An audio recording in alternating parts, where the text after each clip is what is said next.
بسم الله الرحمن الرحيم عم يتساءلون عن النبأ العظيم الذي هم فيه مختلفون كلا سيعلمون ثم كلا سيعلمون ألم نجعل الأرض مهادا والجبال أوتادا وخلقناكم أزواجا وجعلنا نومكم سباتا وجعلنا الليل لباسا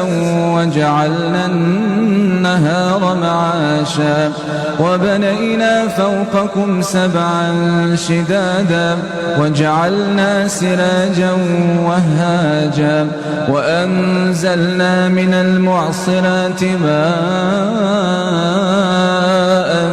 ثجاجا لنخرج به حبا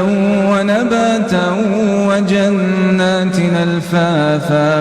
إن يوم الفصل كان ميقاتا يوم ينفخ في الصور فتاتون أفواجا وفتحت السماء فكانت أبوابا وسيرت الجبال فكانت سرابا إن جهنم كانت مرصادا للطاغين مآبا لابثين فيها أحقابا لا يذوقون فيها بردا ولا شرابا إلا حميما وغساقا جزاء وفاقا إنهم كانوا لا يرجون حسابا وكذبوا بآياتنا كذابا وكل شيء أحصيناه كتابا فذوقوا فلن نزيدكم إلا عذابا إن للمتقين مفازا حدائق وأعنابا وكواعب أترابا وكأسا دهاقا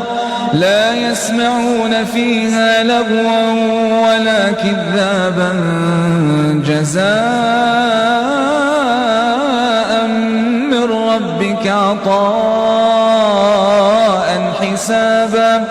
رب السماوات والأرض وما بينهما الرحمن لا يملكون منه خطابا يوم يقوم الروح والملائكة صفا لا يتكلمون إلا من أذن له الرحمن وقال صوابا ذلك اليوم الحق فمن شاء اتخذ إلى ربه مآبا إنا أنذرناكم عذابا قريبا يوم ينظر المرء ما قدمت يداه ويقول الكافر يا ليتني كنت ترابا.